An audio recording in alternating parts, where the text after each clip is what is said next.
Good evening. We'll get to tonight's hoops in a few minutes, but first we'll start the show with our Super Bowl 46 coverage. We are now less than 48 hours away from the big game. Giants punter and Terre Haute native Steve Weatherford took some time out of his busy schedule this evening to spend it with some very special people. Indianapolis may be Colts country, but Giants fans have taken over the city. Go Giants! Go Giants! These aren't just New York Giants fans, they are some of Steve Weatherford's diehard supporters, from a 76-year-old Grandma Carol to 9-year-old Allie. He's very, very special. He's worked awfully hard. He's always worked hard. How cool is Steve to you? Awesome! I'm his biggest fan. Friday night, 40 members of Weatherford's extended family gathered in Indy. Some on hand couldn't believe they actually knew someone who was playing in the biggest sporting event in the world. I've never met anybody that's went to a Super Bowl, so it's a pretty big deal to me. Some of Steve's relations admitted they are just enjoying living life through him right now. How's it feel to have a famous nephew? It's exciting. You live vicariously through him, you know, because, I mean, I'm not going to ever be in the Super Bowl, but I've got to experience a lot of fun things with him. Weatherford's two young kids, Ace, who is 4, and his daughter, Carney, who is 2, might not understand the magnitude of the game their dad will play in Sunday, but they love to tell people about it. My kids both know that Daddy's going to Super Bowl. They say Super Bowl. And Ace kind of gets it. We were on the airplane on the way to Chicago, and this lady was sitting next to me, showed her a picture of his daddy and said, "This is my daddy. He plays football. He's really, really good. He only has one game left. It's the Super Bowl." One thing is for certain, fame and success haven't changed Steve Weatherford. He told each and every one on hand he appreciated all their support. I never get to see you guys at Christmas and Thanksgiving, so this is special. Everybody coming here. I appreciate you guys coming. Love you guys. I want to thank Steve for letting Sports 10 come along tonight, and I also want to wish him the best of luck Sunday in Super Bowl 46. Now, sometimes you walk into a sporting event and time freezes for just a moment because of who surrounds you. That happened this week for Sports 10, but it wasn't during the chaos of Super Bowl Media Day or the star power on Radio Row. It was a small sports complex on the south side of Indianapolis where Sports 10's Ross Rawling found this incredible human spirit that was on display. Sport is about really finding yourself, being able to push yourself to another place. It's being able to tear that box out, people that have doubted you, and being able to just rip it open and move to another level. That's what these guys are doing. That's what the Wounded Warriors are about.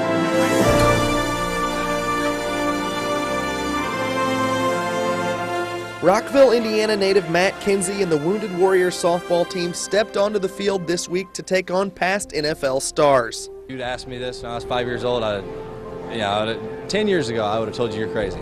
It's a great honor for those guys to come out and want to play football against us. Yeah, and hopefully we put a whooping on them and get a W out of here tonight, you know. 4-time Super Bowl champion Rocky Blyer earned a Purple Heart in Vietnam before he went on to win all those titles with the Steelers. And he was on hand for this inspirational matchup. Every one of these amputees was an athlete beforehand. They had played some sport, was good in that sport, and all of a sudden was taken away. So that inspiration of being able to come back to showcase what they can do is very important in all of our lives, and I'm just happy to be involved in it. Former NFL linebacker Chris Draft got to see the Warriors' abilities firsthand. They ran by me a couple of times, and I had to kind of take a second look because it ran by so fast. I was like, hold up now, is it? He's going to cross. Maybe, let me take a look. Amazing. And while Kinsey and the other Wounded Warriors grew up idolizing these NFL greats, everyone in the building knew who the real heroes were. They've given their lives for us, they've given body parts for us, they've given their time, their love, everything to allow us to have the freedom that we have here. And all the guys that will be here, it's really an honor for us to be able to be on the field with them rather than them being on the field with us. Heroes of our childhood, joining heroes of our country for an unbelievable sporting event.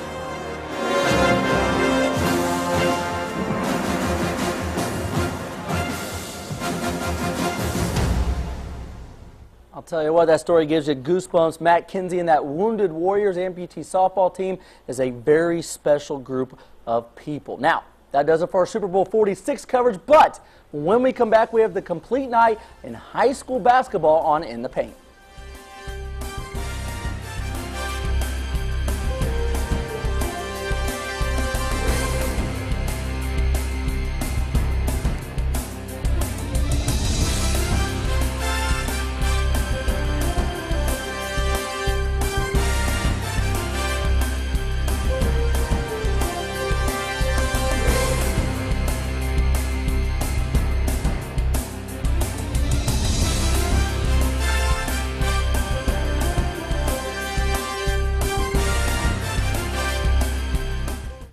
Welcome back. We've been hanging out Super Bowl 46 all week long with the stars, none bigger than that guy. But it's time now to talk about our favorite thing, high school hoops. And we have a good in the paint tonight with highlights from 10 games. Yeah, we do. We'll start with Terre Haute North, the Patriots, having another great season. But North still looking for that statement win. Tonight, the Patriots had a chance to pick up that signature victory. They were at Class 4A, third-ranked Indy North Central. Austin Lewis going to work for the Patriots tonight. Here he gets to the paint. The floater's good. Now the Patriots on the run with it, and Lewis with a nice look to Patrick Hart under the rim. North Central called for the goaltend and count the bucket. But North Central ranked third in the state for a reason. They're a really good basketball team. Look at that move. And they beat a Matt O'Leary-less Terre Haute North team 68-48 tonight. Terre Haute South had a MIC home game against Ben Davis. We pick it up first quarter, and here's Lucas Stewart on the wing. Look at this, nice move to the hole. Great use of the body for the deuce to get South within 2. Second quarter, Jermaine Smith on the drive from the corner. Great kick to Danny Etling on the wing, 4-3. Etling gives South the lead. Braves not done yet. Smith sharing it again. This time it's Sean Benford converting the long jump shot to make it a 2-point game. But Ben Davis would be too much in the end. This is Tony Wills on the three ball to stretch it to 12. He is a nice player. And Terre Haute South loses tonight to Ben Davis, 76-64. A couple of 2A teams in the Wabash Valley ranked in the top 10. Sullivan ranked 9th in the state coming in. The Golden Arrows had a WIC road game at Owen Valley. Sullivan's Caleb Turner was great tonight. He drives, scores 2 of his 13 for the Golden Arrows. Josh Parker makes a nice cut to the basket for the Patriots. Owen Valley scoring again with a Trenton Witten full court drive to the hole. Upset alert. Yes, and then here comes Ben Allen with the steal and the layup. Owen Valley, as Ross was saying, was thinking upset. They led at the half, but Sullivan's Brooke Wesley finds Mr. Star, Rhett Smith, in the key for an easy basket as the Golden Arrows come out on top. The future ISU Sycamore finished with 20 points, 14 of those in the second half. I told you Caleb Turner had 13. James Lisman also chipped in 13 for the Golden Arrows. Sullivan stays unbeaten in the WIC. The Golden Arrows improved to 16-2 on the season. And Ross, never easy to win on the road in conference. I don't care who you're playing. Sullivan, though, just keeps on ticking. Coming up, I told you earlier coming down here, they play West Vigo on Thursday. A year ago, West Vigo upset Sullivan. I think the Golden Arrows are going to come ready to play. Oh, you know it. You know, they had to share the conference with the Vikings last year, and they're going to be remembering that. But West Vigo, you know, will give them a good shot, too. And you can't say enough about Rhett Smith tonight. Yeah. 14 points in the second half. That's what good players do. He took that game over in the second half and led Sullivan to the victory when they were trailing. The thing I like about Sullivan, as good as Rhett Smith is, has help right now. Caleb Pirtle playing good. James Turner we showed. James Lisman, Caleb Turner, excuse me. He playing good.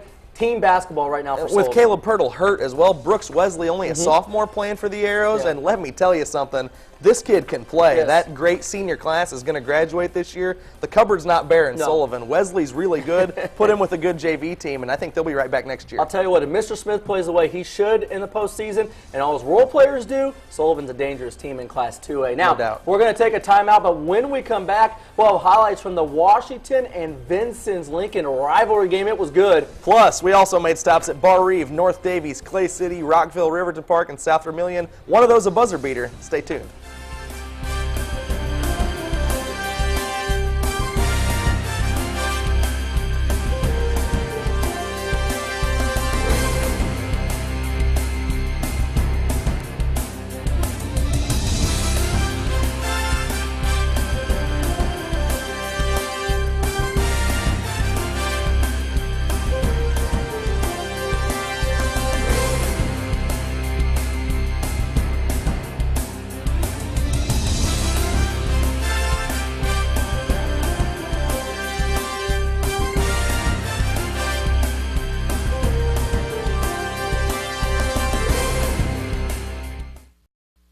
Welcome back to In the Paint. Don't look now, but Rockville has won 4 straight. With their star Lane Mahiran back from injury, the Rocks are once again a very dangerous ball club. Rockville hosted Fountain Central tonight.